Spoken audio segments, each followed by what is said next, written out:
G'day, Krause and Chris here from Primac Sports, and welcome to round 4 NRL tipping.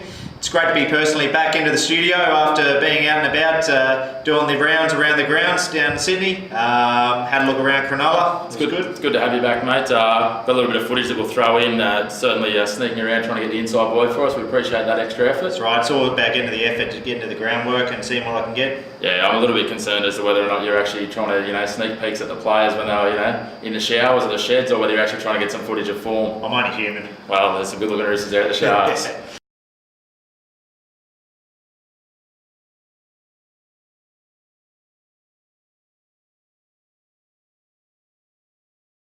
Car park, see what we can find out, and unfortunately didn't find out any good news apart from the Sharks still don't like Brookvale Oval. Also, speaking of good looking roosters, mate, you've obviously been punching out a few arms there. You got the guns out today for the show. Yeah, doing plenty of curls while I was down there getting a few beers in, so looks like I've got them all out, but just run out of clothes, so I thought I'd bring on the singlet. Oh, very nice. Let's get into the footy, hey? Beautiful. All right, first up, Friday afternoon, 4 p.m. Eastern Time. We've got the Rabbitohs and the Bulldogs in the Good Friday clash. In for the Rabbits, Nathan Brown, out Sam Burgess. For the Bulldogs, we've got Greg Eastwood coming in and Lloyd Perrott dropping out to 18th man. All right, so a couple of big losses there for South in Burgess. I think he's going to really take a big battering out of their forward pack. So it certainly is. Obviously, Grev's Mullen is a big in on the bench, and he's certainly got some solid minutes in him, but he's no Sam Burgess, so they'll certainly be missing that there.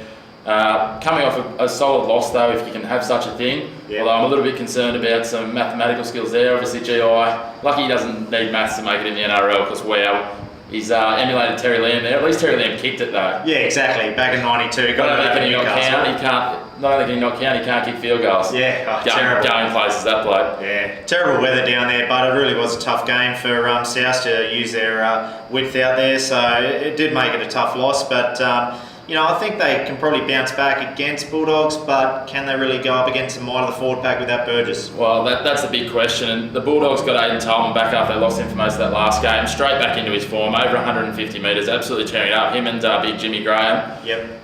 When you've got two front rowers who are playing close to 80 minutes, it just makes things so much easier for the coach.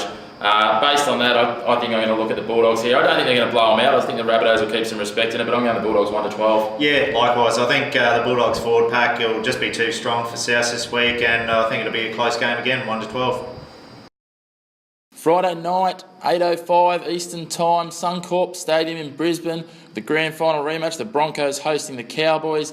In for the Broncos, we've got Lachlan Miranda replacing the injured Jack Reed, and again, no changes for the Cowboys.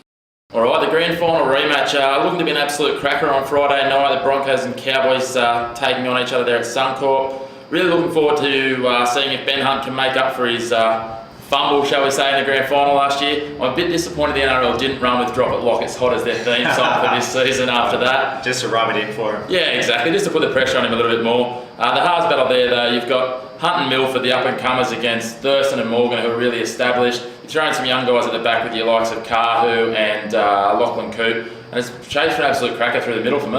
Yeah, definitely. I'm looking forward to this game. I think it's going to be an absolute cracker on Friday night, Good Friday. Have a few beers watching. It's just going to be interesting to see if the Broncos can really bounce back after their tight loss against the Panthers. I think they just, after a couple of solid wins, just lost the urgency and just didn't have it last week. Yeah, they just didn't have that pressure in the red zone. They struggled a little bit, and Tamari Martin was good against them. Terrific. I think he's going to be an up-and-coming player. Chris has mentioned it earlier that he really was going to be an up-and-coming player, and he's shown his form straight away. So it'll be interesting how he goes second game, see if he can emulate it. Can't wait to see that later in the weekend. Cowboys again, coach's dream, named the same 17 for the fourth game in a row, going all the way back to the grand final. The only change they've made at any point there, Kostration and Granville swapping, which is a luxury to have as well in itself. Beautiful, both great players in the middle, so. Yeah, that's it. Having said that though, I think the Broncos just offer a little bit more, the home ground advantage. I'm going to lean towards them. I wouldn't be surprised if this one comes down to as tight a margin as the grand final. I just think they've offered that little bit more potency in the attack, and as things get a little bit later on with the lessened interchange, I think they'll get the job done in a close one here, 1-12. Yeah, I can see it coming down on field goal. Jonathan Thurston, great at it, so I really think it's going to be a really close game. So I've got Cowboys 1-12, possibly just tipping it over with the Broncos. So way to sit on the fence. Yeah, exactly. Thanks for tuning into our Good Friday wrap and preview. Don't forget to keep an eye out for the upcoming other 2 episodes covering the round. Look forward to seeing you then. And don't forget, as always, like, share, comment. Enjoy your weekend.